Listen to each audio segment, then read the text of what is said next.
Hi, I'm Stephen Vincent. I'm an artist and a poet and a maker of books. And these particular books that we're going to talk about today are going to go to the Getty Research Institute in Los Angeles.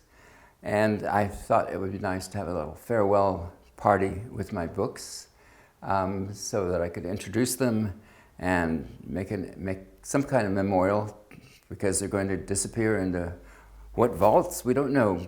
And this particular work was an assignment or a commission to do 26 panels for a book. And that book came out as a flat, typical book. But I decided, in order to really demonstrate the book and all of its possibilities, we could have this binding in which the panels could be considered as chapters in the book. And I consider this poetry by other means. I'm still a writer, but I'm using marks to inscribe what I hear in space. The haptic space is one that I experience in terms of sound, in terms of color, whatever is going on in a particular environment. And then I use my pens to kind of register all of that. So you can see the kind of shapes. And I can't explain where the shapes come from exactly. They just emerge in the process of listening closely. And so this was a kind of a wonderful space in which to work. And usually with my books, I keep the poetry alive by writing some kind of text to complement the work or be an implicit part of the work. Haptics, the novel. Haptics, to touch, be touched, to grasp, the sensual apprehension of space. These pages, chapters, are an homage to mark making, one in which body, hand, and pen, brush, chisel, fine, small, and medium, listen closely to take the pulse, inner and outer, noise upon noise, diversely. Constructed in the months of June, July, August, and September 2011.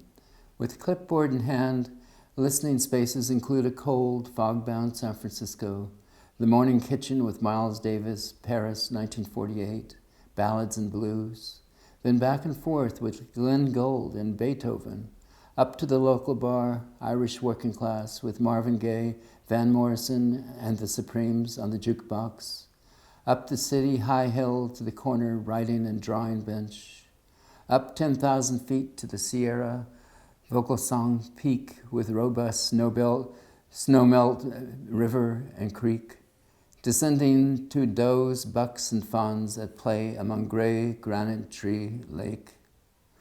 Then Modoc County with fierce circuitous lava beds, to Astoria, the wide sun-filled Pacific mouth of the Columbia River, then back down to Ashland and the Bard, Shasta so high and white, going home.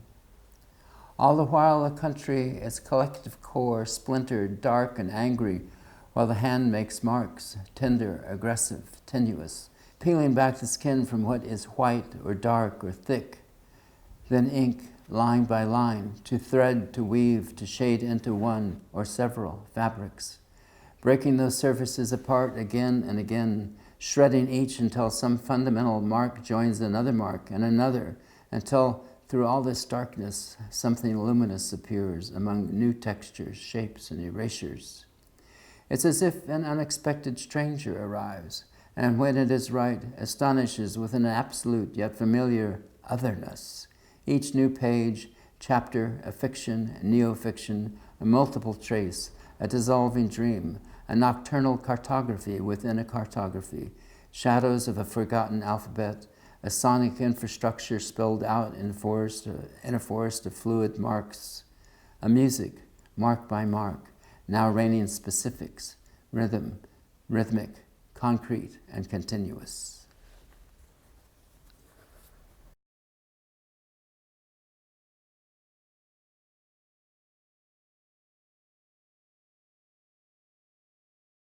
A friend told me, a sculptor, that I should go to the stones and see what kind of work would emerge. And this is the stones. It's a megalith. And I it's in the Outer Hebrides on the Isle of Lewis. And I drew every day for about 7 days. I would put my back to a megalith because it's constantly windy in the Isle of Lewis. At least that was my experience. And so there were people that would show up there for megalithic reasons, I guess. But anyway, I was one of them. Initially, it was just making marks in response to the sounds of the landscape. And then it was a very powerful landscape I discovered. And it began to shape the drawings as they emerged. These figures would come in. And indeed, when I was doing the drawings, because people came there, it was near solstice, and I'd look up at other megaliths, the stones. These are about 3,000 years old, and there would be somebody with their arm around the megalith having a conversation with the megalith. And then I realized I too was having a conversation with the megaliths, but it was with my pens. And so that is like a, prehistoric, as far as we don't really know the actual history. There are clues.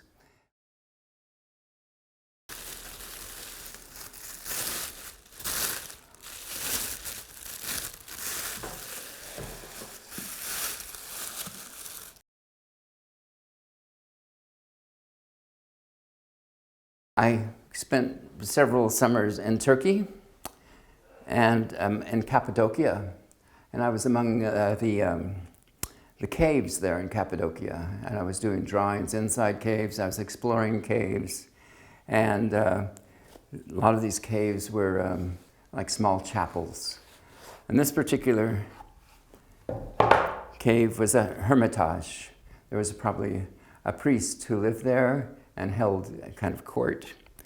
This is where I explored, again, making a structure that would somehow capture the space of the work. So what I did is I worked in the cave. I should turn this around first and show you these pieces.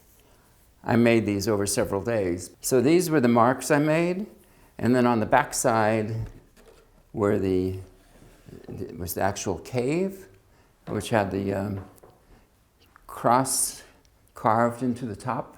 You can only see a part of it. And the site for I forget the Catholic expression where you put the icons. And this was the gate out. And this cave was probably done at about 900 AD.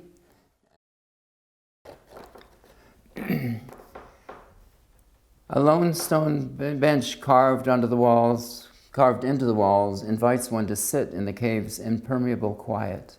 In time, the silence becomes abundant, the richness given by the absence of everything, as if one's ears have opened to the darkened edge of eternity.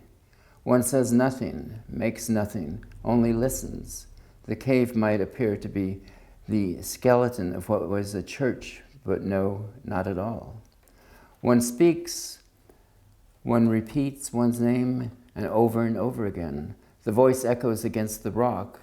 One's entire body absorbs the vibrations, the clarity and resonance of its sound, its purity. The external cave and the cave of one's body become one and the same.